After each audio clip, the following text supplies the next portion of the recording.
One was furious upon receiving your letter. Seized with anger, one set out to bring you to your senses. Skyward! Scatter!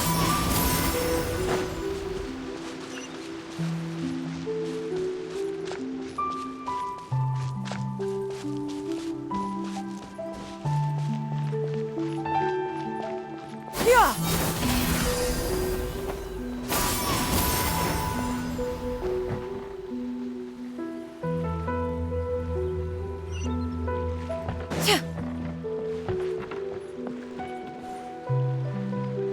In truth, one had more than a few misgivings about your chosen partner.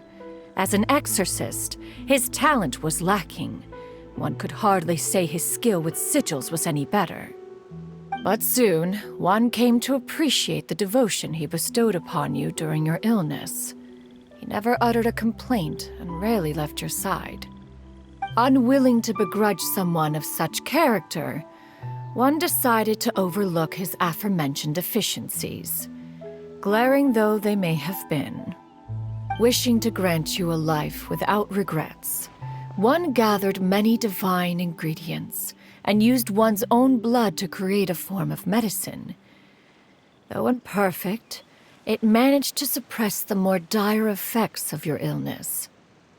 As for how to deliver the medicine, after much contemplation, one eventually decided to perform the deed oneself. One took great care to alter one's features and select the appropriate attire. Only after meticulous scrutiny did one finally set out for Wangshu Inn. As one expected, you were most ignorant of one's true identity. You showed not even the slightest inkling of recognition. One was quite torn. Should one have celebrated the success of one's disguise, or mourn the loss of your acquaintance?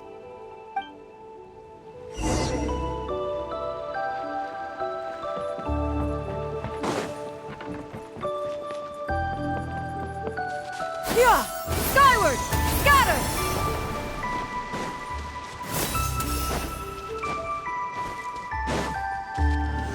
Yeah! Skyward! Scatter! Skyward! Nevertheless, one would speak to you about another matter, if you are amenable. Even considering your loss of memory, one was simply flabbergasted that you could so easily forget the consequences of consuming medicine infused with adeptal blood. Its proclivity to attract monsters is hardly that complicated of a concept to remember. To think that you tried to travel while weak from sickness and heavy with child. Had one not intervened to clear the fog, all of you would have been lost during the night. Yeah! Skyward! Yeah! Yeah! Skyward! Rah!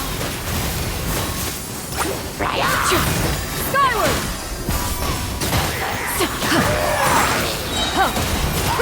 Make way for the Adeptus! Yeah!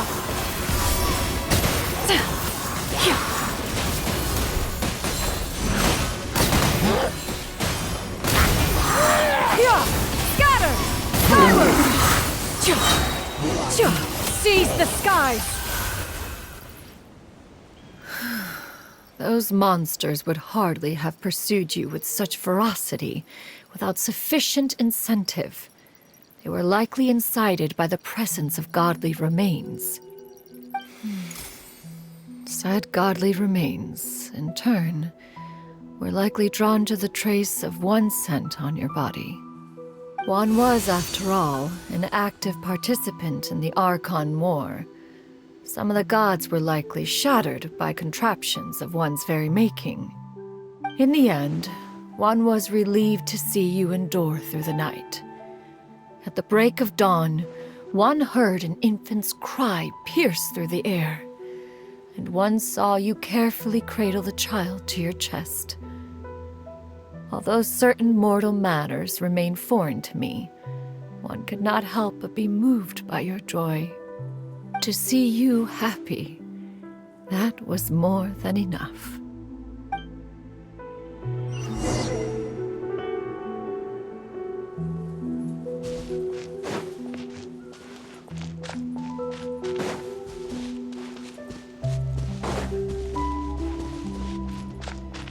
Now you should have a complete understanding of the events.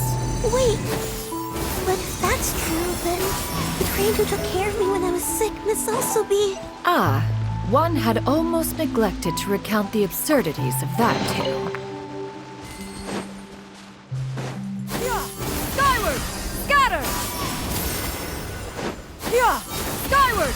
Scatter!